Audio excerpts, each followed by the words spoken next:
Diabetic retinopathy বলতে আসলে আমরা কি বুঝি?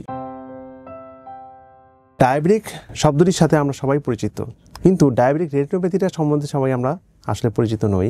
তবে বর্তমান প্রেক্ষাপটে আমরা সবাই জানি ডায়াবেটিক রেটিনোপ্যাথি একটি জটিল সমস্যা, এবং বিভিন্ন পেপার পত্রিকা বা ম্যাগাজিনে আমরা যা দেখি তাতে কিন্তু আমরা অনেকেই ডায়াবেটিক রেটিনোপ্যাথি সম্বন্ধে সচেতন। এখন আমি আসি যে ডায়াবেটিক রেটিনোপ্যাথি আসলে কী। আমরা যদি এক কথায় জানতে চাই ডায়াবেটিক রেটিনোপ্যাথি আসলে কী, আমরা জানি চোখের ভেতরে রেটিনা নামক একটা পর্দা আছে। এই স্বচ্ছ জালকের মধ্যে অনেকগুলো রক্তনালী আছে। এই রক্তনালীগুলো যখন আসলে ভঙ্গুর হয়ে যায়, ডায়াবেটিস থেকে ক্ষয়প্রাপ্ত হয়, সেই রক্তনালী ফেটে গিয়ে রক্তক্ষরণ হয়। এই রক্তক্ষরণ থেকেই যে একটা প্রক্রিয়াতে পড়ে যায় চোখের গঠন, সেটি ডায়াবেটিক রেটিনোপ্যাথি নামে পরিচিত। এই ডায়াবেটিক রেটিনোপ্যাথি তাহলে যদি ধরা পড়ে তাহলে কি করতে হবে?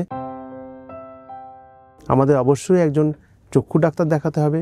চক্ষু বিশেষজ্ঞ যদি দেখেন যে এটাই তার থেকে আরও একটু ট্রিটমেন্টের পর্যায়ে চলে গেছে, তখন আমাদের রেটিনা বিশেষজ্ঞকে দিয়ে পরীক্ষা করাতে হবে, এবং ডাইলেটেড ফান্ডোস্কোপি বা রেটিনা পরীক্ষার মাধ্যমে আমরা বলতে পারবো সেটি কি ট্রিটমেন্ট লাগবে কি লাগবে না। অর্থাৎ সব ডায়াবেটিক রেটিনোপ্যাথি কিন্তু আমাদের ট্রিটমেন্ট প্রয়োজন নেই, সুতরাং ভয়ের কিছু নেই। আপনাকে আগে বুঝতে হবে এটা কোন স্টেজে আছে। যদি এটা প্রলিফারেটিভ স্টেজে যায় তখনই কিন্তু এটা ট্রিটমেন্ট লাগবে, অথবা ম্যাকুলার ইডিমা হয়, দৃষ্টি ঝাপসা হয়ে যায়, তখন ট্রিটমেন্ট লাগবে।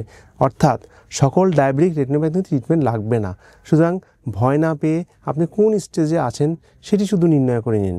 আসুন আমরা ডায়াবেটিক রেটিনোপ্যাথির আসল স্টেজটা জেনে নেই, এবং এই অবস্থা বুঝে কার ট্রিটমেন্ট লাগবে কার ট্রিটমেন্ট লাগবে না সেই ব্যাপারে সতর্কতা অবলম্বন করি।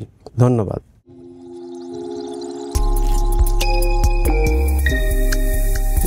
We restore vision.